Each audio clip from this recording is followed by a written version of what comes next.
Apocalypse never. Why environmental alarmism hurts us all. Author Michael Shellenberger writes that elites have used climate alarmism to justify efforts to control food and energy policies for over 3 decades. These are his words. Last month, I published a book, Apocalypse Never, which debunks popular environmental myths, among them that humans are causing a sixth mass extinction and that climate change is making natural disasters worse. While I expected my book to be controversial, I didn't expect CNN's top climate reporter to compare it to an advertisement for cigarettes, or to have an environmental journalist with nearly 500,000 followers on Twitter accuse me of promoting white supremacy. I'm hardly a climate denier. In fact, I've been a climate activist for 20 years and an environmental activist for more than 30. Governments, including the US Congress, regularly ask me to offer my testimony as an energy expert. And this year, the United Nations Intergovernmental Panel on Climate Change asked me to serve as an expert reviewer of its next major report. I decided to speak out last year after it became clear to me that alarmism was harming mental health. A major survey of 30,000 people around the world found that nearly half believed climate change would make humanity extinct. Mental health professionals now routinely find themselves addressing adolescent anxiety over climate change. In January, pollsters found that 1 in 5 UK children reported having nightmares about climate change. And yet, the IPCC doesn't predict billions or even millions of deaths from climate change. That's in part because economic development and preparedness mitigate natural disasters. Disease and other environmental impacts of any potential climate change. Scientists expect our ability to mitigate harms to expand and improve in the long term and in the future. There has been a 92% decline in the per decade death toll from natural disasters. Did you hear that? Let me just move this over so you can see it. There has been a 92% decline in the per decade death toll from natural disasters since its peak in the 1920s.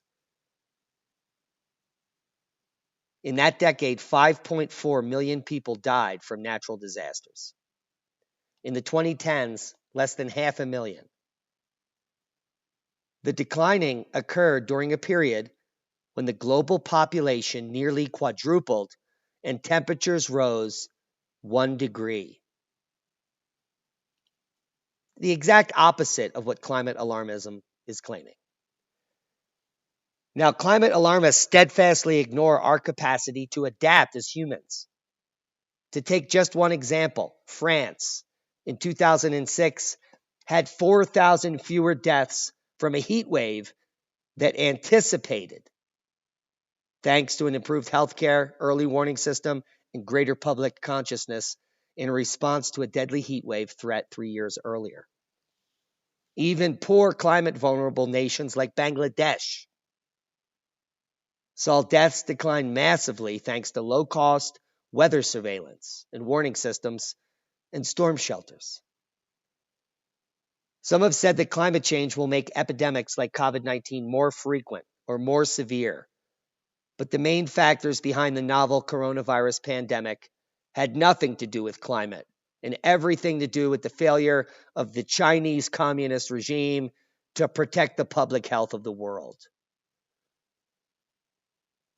This is why the IPCC itself names poverty alleviation, public health interventions, such as provisions of water and sanitation, and early warning and response systems for disasters and epidemics, not emission reductions, as the keys to lowering disease risk in the future. Are you picking it up? So, why do some alarmists claim that climate change is making disasters worse? Well, they're frauds and they have a political agenda.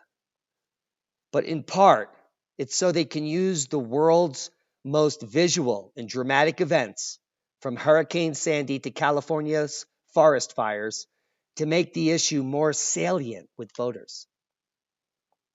If it were acknowledged that Hurricane Sandy's damage owed overwhelmingly to New York's failure to modernize its flood control systems, or that California's forest fires were due to the buildup of wood fuel after decades of fire suppression, alarmist journalists, scientists, and activists would be deprived of the visually powerful events and news hooks that they need to scare people, raise money, and advocate for climate policies. Climate alarmism isn't just about the money, it's also about the power. Elites have used climate alarmism to justify efforts to control food and energy policies in their home nations and around the world for more than 3 decades. In just the last decade, climate alarmists have successfully redirected funding from the World Bank and similar institutions away from economic development and towards charitable endeavors, such as solar panels for villagers, which can't power growth. Contrary to the claims of CNN's top environmental reporter, using energy that emits carbon dioxide isn't like smoking cigarettes.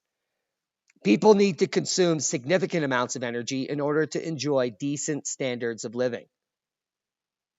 Nobody needs to smoke cigarettes to do that. In the end, climate alarmism is powerful because it has emerged as the alternative religion for supposedly secular people, providing many of the same psychological benefits as traditional faith. Climate alarmism gives them a purpose. It saves the world from climate change. It offers them a story that casts them as heroes, and it provides a way for them to find meaning in their lives while retaining the illusion that they are people of science and reason, not superstition, fake data, and fantasy. There is nothing wrong with religious faith, and often a great deal right about it. Religions have long provided people with meaning, purpose, and consolations they need to weather life's many changes. Religions can be a guide to the positive, pro-social, and ethical behavior. The trouble with the new environmental religion is that it has become increasingly destructive. It leads its adherents to demonize their opponents. It spreads anxiety and depression without meeting the deeper spiritual needs. Happily, real-world events, starting with the coronavirus pandemic, are now undermining the notion that climate change is an emergency or a crisis. After all, it was a disease that brought civilization to a halt, not climate-fueled natural disasters. And while COVID-19 has killed more than 500,000 people and counting, alarmist scientists struggle to explain how climate change will make disease and disasters worse based on evidence and facts. Meanwhile, emissions are declining in much of the world. In Europe, emissions in 2018 were 23% below the 1990 levels. In the United States, emissions fell 15% from 2005 to 2016. And emissions are likely to peak and start declining in developing nations, including China and India, within the next decade. For pointing out these basic facts, I have been smeared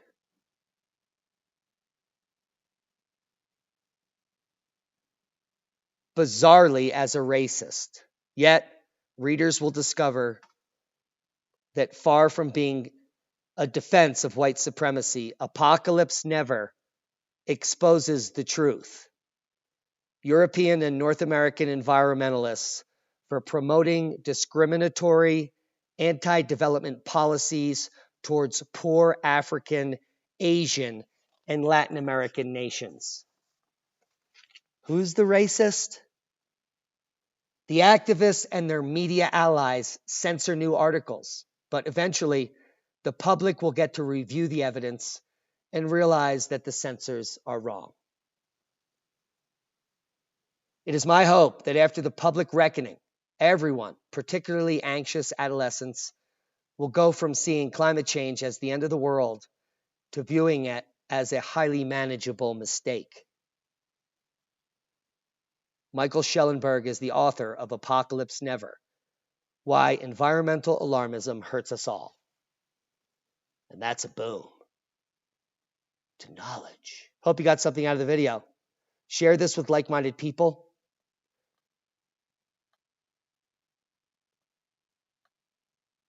Thanks to all our one-time donors. Subscribe to the channel if you haven't. Be safe. We love you. That is boom. Be safe.